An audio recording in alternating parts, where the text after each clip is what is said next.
The price of providing a standard of care for that dog doubled overnight, literally over the course of a year or two. We keep moving the goalposts for what the best level of care is. So as pet owners, when we talk about inflation in veterinary medicine, it's not just the inflation of a specific exam fee or something else.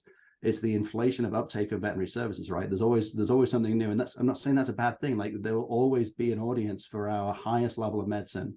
Thank goodness, right? There'll always be a way for us to practice our highest levels of care. But that audience isn't going to get bigger necessarily. Like the way that we see people's discretionary income heading, there's not a bigger pool of money for people to draw from to pay for veterinary services. And so just looking out 5 or 10 years, where do we think this is leading us? And I think that's the conversation that Emily and I have been having on the road. But the macro conversation, just pulling back and saying, like, what is the inevitability that we see in front of us for pet families looking forwards? And I'm not even talking about the pet families who aren't receiving care at the moment. I'm talking about ones that are receiving care, but as we go forwards, we'll be more and more unable to afford the highest levels of care. Welcome to Peter and Phil's Courageous Conversations, a podcast addressing race relations and social issues in hopes that you'll be inspired to do the same. Now, let's begin our conversation with your hosts, Dr. Peter Weinstein and Dr. Philip Nelson.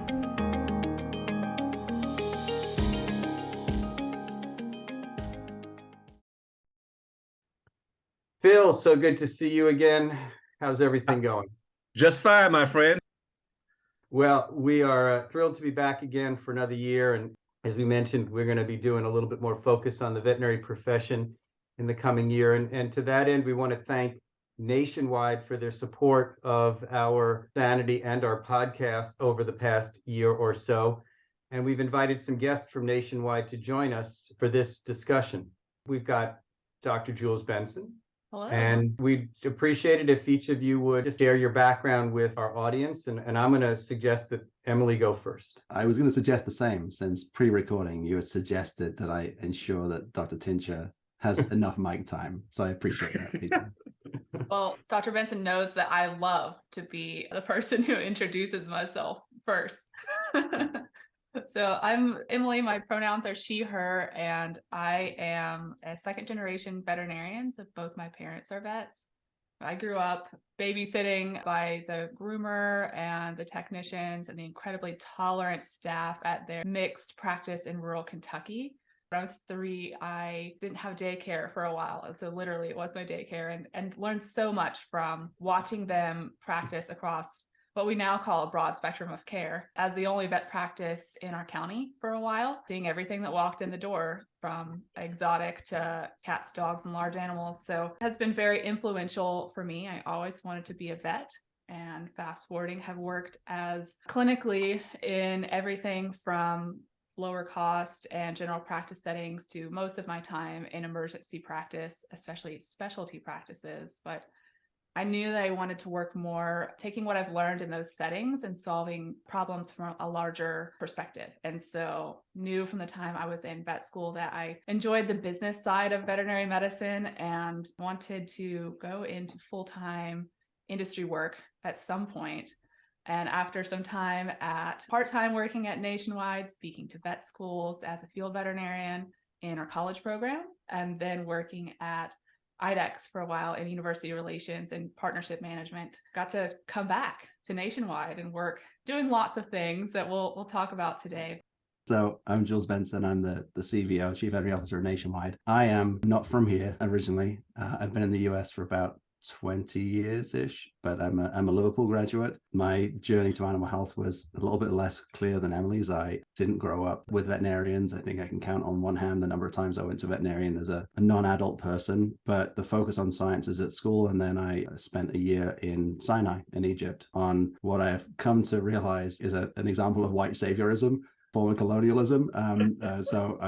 It's been, we attended the Multicultural VMA RISE conference last year, and there's a really insightful and eye-opening subject spoken about there, and somebody really shifted my perception of my time there. Having said that, I learned an enormous amount. It was a great benefit to me from a perspective point of view, and it kind of helped me cement my desire to kind of go into an area which really focused on this synthesis of communication and almost the art of medicine along with the sciences. Working with some veterinarians in the Sinai, it was kind of a realization for me that this is an area that really piqued my interest, and I think aligned with the skills, whatever skills I had at 18, which were, I thought they were pretty much bigger than they were. But graduated from Liverpool. I graduated with an additional degree in veterinary conservation medicine. And like Emily probably knew that I didn't want to be in practice forever. I had things that I didn't know what I wanted to do, but that embracing of metapopulations and epidemiology and the mathematics and science behind the medicine, I always found super interesting. And so I came to the US and I practiced in Pennsylvania at an awesome hospital called Doylestown Animal Medical Clinic for about 3 years full-time, about another 4 years part-time, and learned so much. It was one of the clinics where I think active mentorship and real belief in your ability to take on new tasks. There were cases where people couldn't afford to go to especially referral. We would do our first limb amputation, or we would do our first PO, or we'd like just having real opportunities to stretch yourself and to learn new skills. I'm realizing now in retrospect that that wasn't the experience that everyone else had. And so enormously grateful for the time and the opportunity I was given there. Then I went into industry. I worked for another insurer for about 8 years. I was one of the first 10 people in the door. We grew to about 160 people. And then from there, I joined a animal health consultancy, Circuit Healthcare, who work with large animal health companies like Behringer a lot, Burback and Merck and Hills and other companies. And then after that, Dr. Carol McConnell, a savior of our profession and a wonderful human being, such an astute person, had managed to put herself in a position to be able to retire at a normal age. And so was leaving Nationwide and was advertising her job.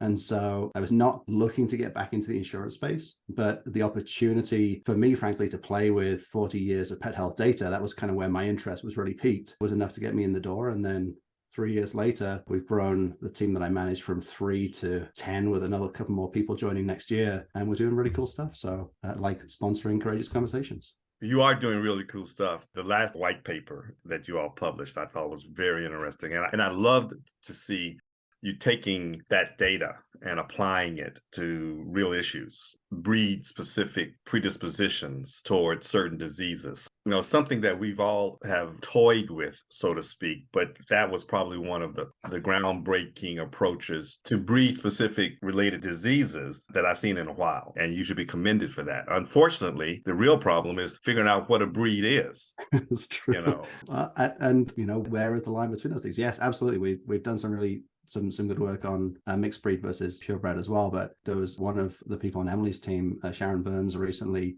because I think we've been producing these with a view of like, hey, we'll produce more information for the industry. We'll do this, we'll do that. And it's all coming from Nationwide. She had a really great perspective after talking to some veterinarians and said that actually, you know, some of the veterinarians felt proud that they had contributed towards this data. I mean, I think it is their data. Like they have contributed these cases to us that we can build these 6 million years of, you know, of data that we're including in the studies. So that to me was an awesome perspective to be able to say, she's absolutely right. Like the ownership is shared, and like, and to be able to give back, because we do it internally to our teams, our claims team and our underwriting team. We say, this is you. We don't do this on our own. And of course we get the data from somewhere, but I hadn't thought of that perspective. Like it really is also, you know, a huge, you know, kudos to the veterinary teams who have created these data from the beginning. Yes. And I think that's probably what I call the balkanization of veterinary medicine. You know, it shows one of the major impediments we have in the veterinary profession when you have a metropolitan city where we replicate veterinary clinics throughout the city, and yet we talk about having problems of access to care. And most of the veterinarians in a city of 1 million or more don't necessarily get together and decide how to deliver healthcare in that city because of our competitive environment. One of the things that we have to do is figure out how to use that data to reform our own business practices so that the businesses will actually do better, and the healthcare team will also do better as a result. Absolutely. So we've been doing these courageous conversations for a couple of years, and not everybody has picked up on our messaging. But through some fortuitous situation, you and Emily have felt that our message was appropriate and appropriate enough to take a chance in supporting our messaging. What was it that you saw and or heard that hit a string or brought you to the point that said, you know what, more people need to hear this? I would take one step back first to say that we're really grateful to work for a company that encourages us to have courageous conversations constantly. Mhm. One of the parts of the business models that Nationwide has, and why I think it's a unique advantage for us to be able to talk about things like spectrum of care, and for us to be able to, what I describe veterinary medicine, for me at least, is helping people by helping their animals.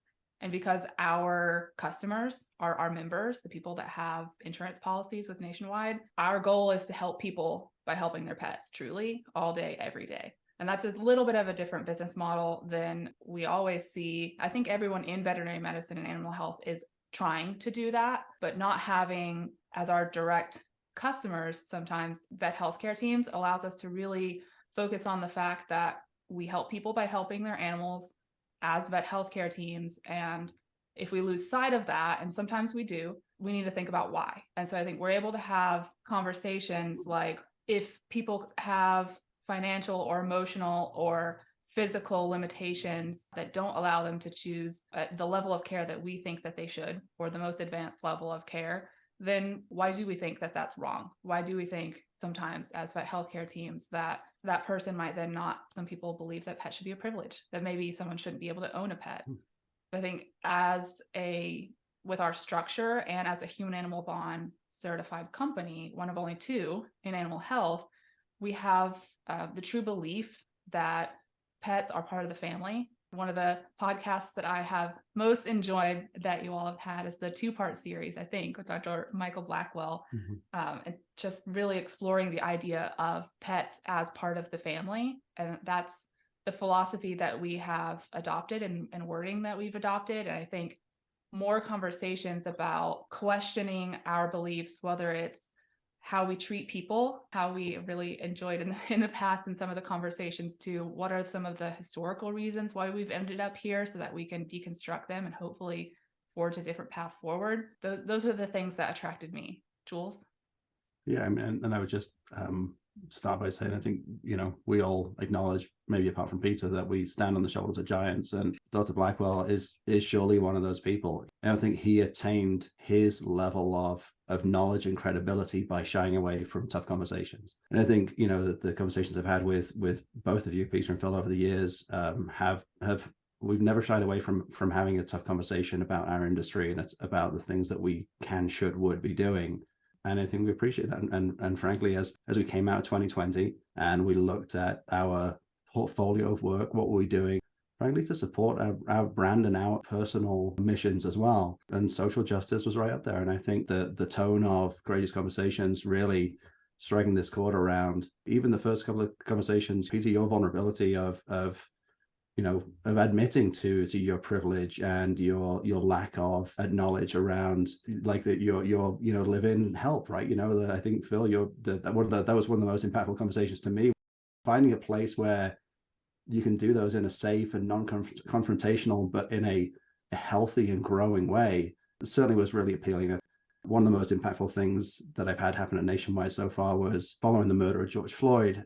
Kurt Walker, who's our CEO, gave a live address and allowed questions afterwards. And one of the questions was, hey, can I go to a Black Lives Matter event in a Nationwide t-shirt?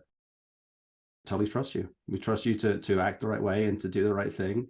And to me, that was like, holy moly, somebody who is the CEO of a $25,000 person Fortune 100 company, for him to feel that the brand supports the activity of its associates and has such belief in its associates and their views was really impactful to me. And he wasn't making a political statement. He was just saying that whatever you believe in, as long as you act as we would expect someone to act, who is representing the Nationwide name, that's actually, again, it's easy to paint a brand on something and say we stand for this thing. But to have the CEO say something like that was huge for me. That is huge. I think the other issue is the timing of these conversations right now. The fact that the national discussion is so polarized that there is no discussion nationally. The reason that person had to ask, can I wear a Nationwide t-shirt, is not because of their behavior, but because of their perceived political stance that suddenly becomes the negative or positive narrative, and the judgment that goes along with that. And the fact that we have crushed data so much so now that we make decisions based on priorities rather than the complications of the data. One of the things both you and Emily said in your introductions to the audience was that what I took from that was the complication of making decisions that you are comfortable with. You know, when you make a decision whether or not you're going to amputate a leg or a paw, as opposed to taking a life, you know, all that depends on the perception of the quality of life by the owner. And that changes when the owner is a geriatric person or a person who has 5 children that are dependent on the human animal bond with that pet. And they may make different decisions. There's a really striking example that I heard when I was at the ASPCA Access to Care conference this year. Gary Block, and Emily actually was the first one to kind of highlight him to me, but he's an internist who speaks on the spectrum of care. And he had, exactly to your point, Phil, he was asked about where does the spectrum of care fit into the standard of care? And how is the standard of care, is it standardized? And he's like, the standard of care is always financial. Like whoever you're standing in front of, and you will not know what the standard of care is until you're sitting in front of a state board. Yes. Like literally, these people cannot go and get this leg taken care of, this broken leg.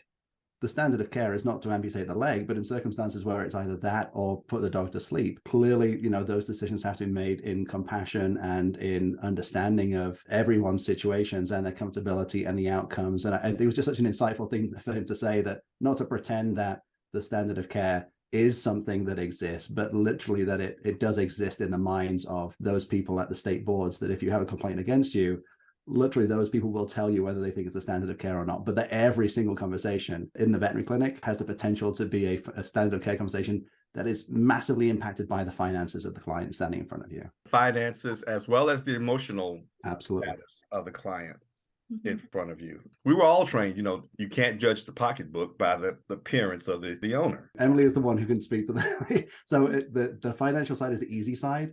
And I think there's a whole other side that Emily really is the expert on. Well, and it's not probably an overstatement to say that it's the easy side. Here we set at a financial institution, we exist because the finances are hard. We know that 80% of the time when there's a barrier to veterinary care, to accessing veterinary care that people want, it's financial. From the amazing Access to Veterinary Care Coalition's report from several years ago at this point. However, those additional kind of resource buckets that you're talking about, Phil, the emotional, the financial, the physical, the ability to have transport, all those come in to play in such an interesting way. So I've still practiced clinically as an emergency veterinarian. And on one of my recent shifts, I saw Can I clarify that this is something she still does, and after being on the road for 14 days, wow. and every Sunday she's like, yes, it was a terrible idea, but there's always a new story that really does like help drive the work that we're doing. Kudos to Emily for getting no sleep or no rest. I often regret it on the way there, and then I'm glad that I did it on the way home. We're going to have another talk about wellness, about your personal wellness. Well, go ahead. I'm sorry. Later. I do think it's important to kind of keep in mind what feeds you and what doesn't. And I think for me, it's been really helpful for the work that we do in Spectrum of Care and the work that we do to serve a wide variety of pet parents to continue to listen to what their challenges are. When they're coming in and asking for our help, especially in emergent situations, which are just the ones that I clinically enjoy personally, but also where those emotional and financial resources get quickly stretched. And upon seeing a very cute parvo puppy recently, one of the places that I work, we are partnered with basically a coordinator that is typically a technician trained medically and also works on kind of the financial side of things and helps with communication.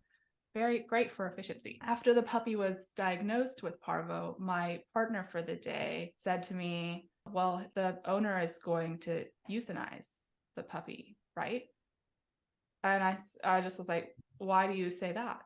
Because I'd already met the pet parent. I'm just sitting and wondering what she might say. Mm-hmm. This particular pet owner was there by himself, an elderly Black gentleman who is disabled, mm-hmm. and had already told us that he was on a fixed income. I said, why do you say that? And she said, well, I've only ever seen them treated with hospitalization, which I don't think is going to be possible for him financially, or euthanasia. I said, well, there are other options. And to be clear, this place that I work at is constantly practicing across the spectrum of care from the veterinary perspective. That range of basic to advanced is happening constantly. But this particular partner had just, I guess, not seen some of the truly evidence-based medicine that we have about there are great outcomes to help people make decisions that are alternatives to hospitalization. So we did treat the parvo puppy as a very appropriate case as an outpatient, as it was bouncing around the room, literally barking at me. It paused to throw up and then began barking at me again. I said, we are going to try to treat this puppy with the fantastic, I would say, modified Colorado state protocol that gives, parvo puppy an 8 out of 10 chance of living if their full protocol is followed. We're probably going a little bit more basic than that in that case, but having, as one of the reasons I think Jules and I both enjoy the ability to add to the data that's out there of like really what works and what doesn't work, not just in an advanced level care setting, so that we can, as veterinary healthcare teams, we can help people make decisions that are evidence-based, not just guessing about what might work for them. Or feeling as if they're not meeting the standard that Jules was mentioning. My partner here actually makes the financial part sound simple a lot in his presentations, but I think the reason he's followed so much is because he also brings in the other buckets of resources. And with his dashing good looks, Phil, is that what you're suggesting? I really hadn't noticed that yet. I have been impressed with his ability to weave in the emotional side. There's something separate from emotion. It's the psychological aspect. Absolutely. Of the human-animal bond and how that might affect those decisions. The question I need to ask, though, all three of you, is how do you respond to those who believe that spectrum of care is just a way of bandaging over lack of quality care, or a spectrum of care is just a way of introducing substandard care? I love that question. I think one of the things you talked about earlier was an evidence base to the things that we do. And so I think even when you look at the highest levels of medicine that we practice, there isn't always a great evidence base for everything that we do. And so talking to much cleverer people than I am in the epidemiology space, if we had the data, there are ways of measuring of what is the benefit to X thousand people treated to these incremental treatments that we put on top of things that could be considered gold standard or whatever else. So first of all, I would challenge the concept that there is one level of quality care. And I would also say our level of evidence-informed care across veterinary medicine isn't great. The silver sulfadiazine conversation is great, right? There was a Cochrane study of silver sulfadiazine as treatment for burns.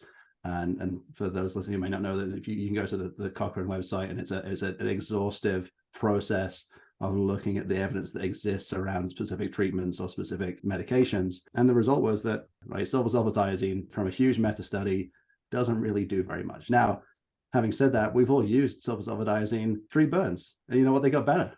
So how do you like that? So I think there's still some of our reticence in the profession, and certainly as a practitioner, if it's worked for you, why would you change it? So I think bringing more weight to evidence-based care, I think, is how we get to that. And then I think if we can talk about exactly what Emily said, if you've got a parvo puppy and the chances of it surviving with no treatment is 1 out of 10, say, and the chances of it surviving with gold standard care, quote unquote gold standard care, is 9 out of 10, but that's $3,000 to $5,000. And then you've got the Colorado State Protocol, which is a survival rate of 8 out of 10, and that's $700 to $1,000. That changes the landscape. And I don't know that we are currently equipped as an industry to be able to make those informed decisions, much less pass those on to the people we're talking to in a clinical setting. And I say we as a clinical setting, not being a clinician anymore, like I trust Emily to to tell me when I'm off the reservation with some of that stuff. But I think that the challenge around quality medicine is that we don't have the evidence base to say what should we be doing where, and how much difference does it make to spend that extra money? How much difference does it make to treat a vomiting dog with meropetent versus something else?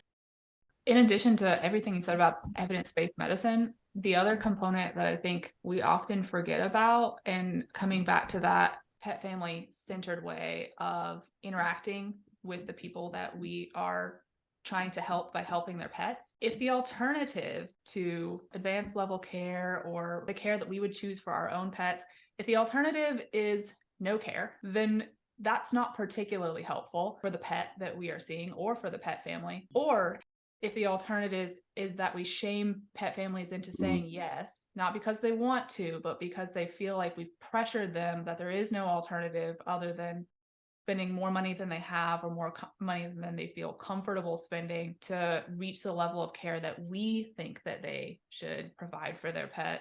There's some mounting evidence that then people just don't come back to see us, and then their pet will not receive care moving forward. So the idea of removing judgment from the situation is one that's going to take us some time as a profession. It is, as advocates for the pets and as our viewing as a paramount role for us, being an advocate for the pet, I can understand and have certainly experienced myself that it's hard to balance those two things. But the way that we talk to people and the way that we genuinely view their choices, from my perspective, we need to examine piece of judgment in it that a lot of us have started to lean towards more.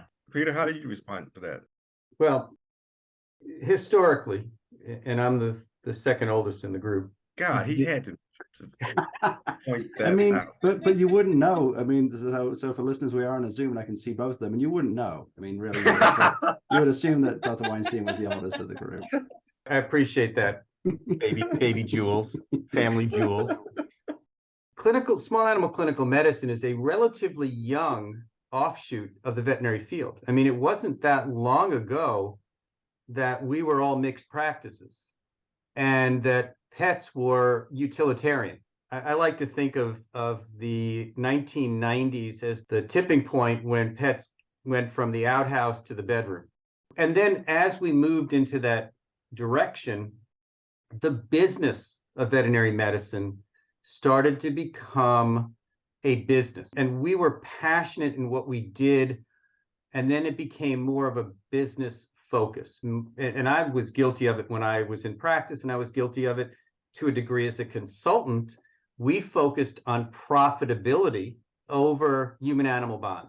No, we actually leveraged the human-animal bond to make a profit. And I would suggest that we have to start to think a little bit differently about that relationship and the fact that we may have taken advantage of people in that realm by guilting people, as Emily noted. So even as a clinician, you would focus on the optimal care, hospitalization and everything else for this parvo case. And if they opted out, there really wasn't a plan B or plan C, as there should have been in most cases. And there was two reasons for that. One is because we were looking to make money. And two is because we had some concerns with the state board in spectrum of care and not meeting the standard of care within the community. So I think there's a whole bunch of various tentacles in this conversation that need to be addressed, is in the sense I made just a quick note that good medicine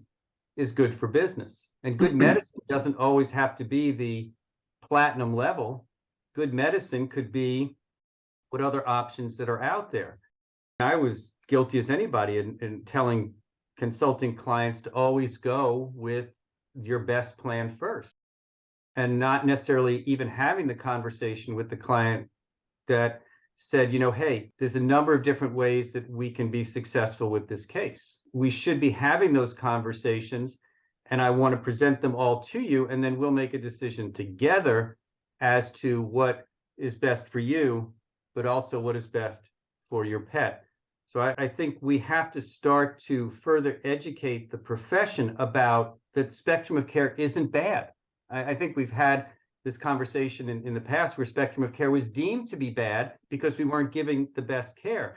I mean, I'll be honest, and many of you may know this, but our mission statement in my practice was to provide a Mayo Clinic level of care in a Nordstrom-like service environment. Well, when you talk to Mayo Clinic, by the way, the Mayo Clinic doesn't always give optimal care. They give collaborative care that will be in the best interest for the patient. And in veterinary medicine, it's both for the patient and the client. And I think that's the conversation that we don't take the time to have, because we are so strapped for time that we focus on the outcome first and not about the conversation that can lead to the outcome. Well, and I think in a more macro view, like if we look at the trends in veterinary medicine at the moment, data and insights, like, the things they bring out every week, we are asking people to spend more. Great example, right? We're talking about the vomiting dog. I was still in practice when the canine pancreatic lipase immunoreactivity SNAP test came out along with Serenia. So that a vomiting dog, the price of providing a standard of care for that dog doubled overnight, literally over a course of a year or two. We keep moving the goalposts for what the best level of care is. So as pet owners, when we talk about inflation in veterinary medicine, it's not just the inflation of a specific exam fee or something else. It's the inflation of uptake of veterinary services, right? There's always something new. And I'm not saying that's a bad thing. Like, there will always be an audience for our highest level of medicine. Thank goodness, right? There'll always be a way for us to practice our highest levels of care. But that audience isn't going to get bigger necessarily. Like the way that we see people's discretionary income heading, there's not a bigger pool of money for people to draw from to pay for veterinary services. And so just looking out 5 or 10 years, where do we think this is leading us? And I think that's the conversation that Emily and I have been having on the road. But the macro conversation, just pulling back and saying, like, what is the inevitability that we see in front of us for pet families looking forwards? And I'm not even talking about the pet families who aren't receiving care at the moment. I'm talking about ones that are receiving care, but as we go forwards, we'll be more and more unable to afford the highest levels of care. I just want to add something to that, Jules, because I was at the Pet Innovation Summit in Boston, and my final statement to the audience, which is all these high-tech people and all these people with money, is make veterinary practices more efficient, more effective, and more affordable. And that's not necessarily more technology, but how do we make veterinary practices more effective, more efficient, and more affordable? Because then we can provide more care, which is really what we want to do. But there's such a focus on building the next rocket ship to Mars that we forget about what's going on in the land right in front of us. I love where this discussion has gone, and because on the one hand, you have just reinforced the complexity of the problems that we have to deal with. And I think we all agree that progress doesn't occur in a straight line. And we do tend to over-focus on things. Peter, I love the fact that you went back with your abbreviated history of how we got here. But I go back a little bit further and say when veterinarians were primarily large animal focused, if a horse couldn't run, we just shot it. And that was the standard of care for a while. As a matter of fact, we didn't try to move from that for a distressingly long period of time. When you look back at it historically, but once we started moving and realizing that we could handle some of these lamenesses, that we could treat them and restore them to function for the farmer, they may not race again. All of a sudden, that was the first spectrum of care, that concept that was developed. Fast forward to the development of the human-animal bond and recognition of it, and the pet that is there for emotional support and being a part of the family and understanding the role of the family, even when they were being utilitarian. Even when we only had hunting dogs, there were families who understood the role of those pets for their children.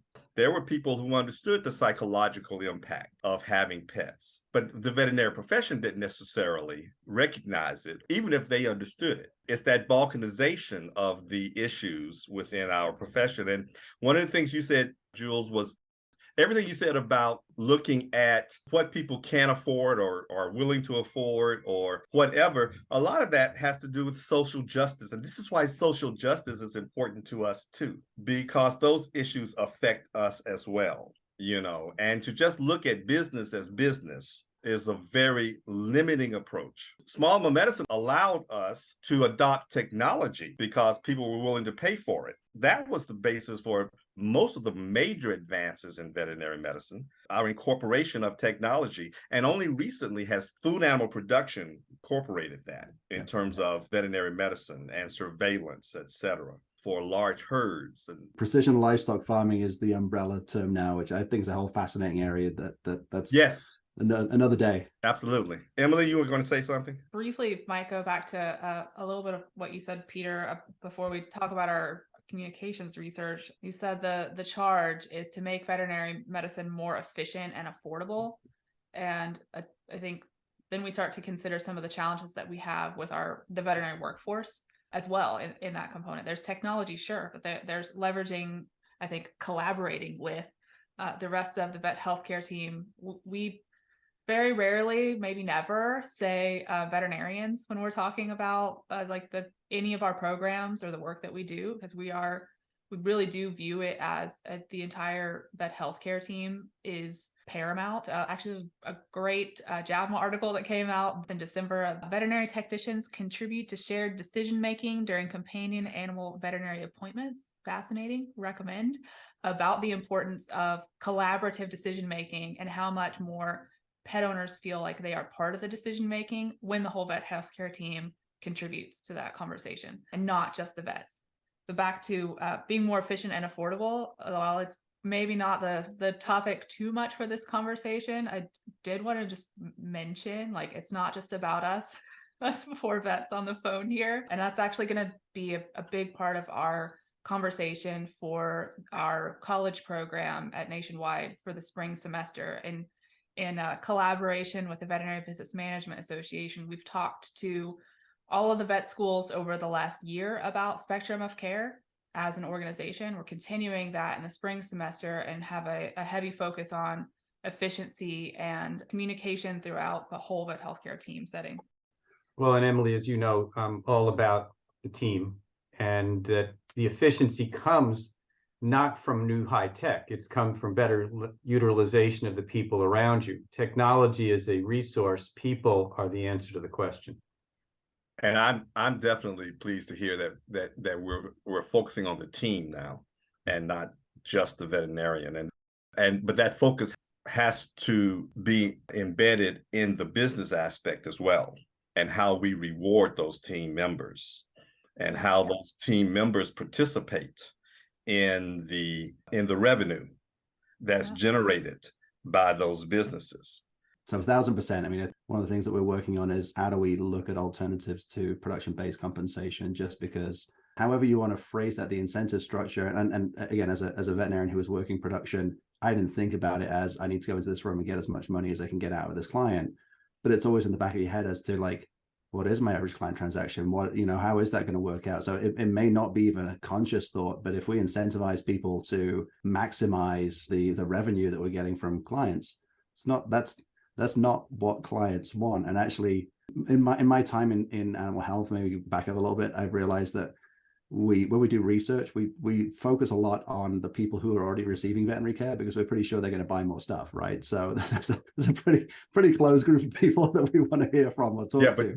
But Jules, I want to expand that thought a little bit more and say that not just veterinarians working for production-based incentives, which I think is a bad way of looking at it. Again, if we go back to what Emily stated earlier and just focus on improving pet health, which results in improving public health, something I learned from Michael Blackwell, because everything we do as veterinarians contributes to the public health. But if we continue to do that, that is a holistic way of monetizing, if you will, the human-animal bond. And that is a morally acceptable approach to a profitable practice for me. The question, however, is how do I distribute those profits? And I'm not talking about just the veterinarian anymore. Absolutely. Yeah. Well, if you really want to think about it, ownership is production-based pay. Yes. So if you own a business, you're working on a production-based pay, because I understand. But if you focus on, go ahead, I'm sorry.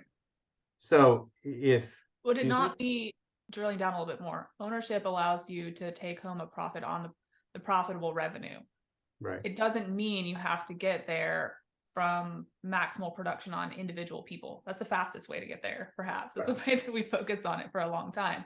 But are there other ways to have a greater profitable revenue besides focusing on maximizing the average client transaction? each individual visit. What you're really saying is profit, Mm-hmm. but the question is, how did you achieve that profit? Exactly. And, Mike Dix used to say earns versus turns. We can make a profit of $100,000 many different ways. Mm-hmm.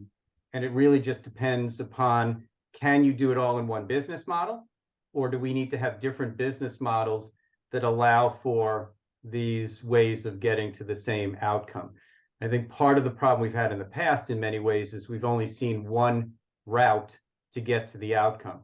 I think it's important that we all start to look at different routes to the same outcome as part of this discussion. And essentially, this discussion of spectrum of care allows you to get the same outcome using different routes that might focus on more affordable care, but seeing more people. So it's really starting to change the mindset at all levels. That includes understanding it at the elementary school, middle school, high school, college level, that there are different business models for veterinary medicine. I think there has been, again, a narrowing of the focus of business models. There's some, what I would say, are outliers who provide the more focused spectrum of care and maybe see more people and still make money. And there are those who see a handful of people and make money. And then there's this bell-shaped curve that everybody's been doing since whenever, that we need to start to spread out and get to both ends. So I think it's earns versus turns, but the ultimate goal is, how do we take care of the patient with a spectrum of care and still reward the entire team for the work that they do? And I think part of the problem is we don't always reward the paraprofessional team that's doing the work. And obviously, Jules, you and Emily and I have had this conversation, because our paraprofessional team that delivers the work doesn't get the recognition that they should. And that's both from a pat on the back and a check that goes along with it. Don't forget to join us for part 2 of this conversation next week.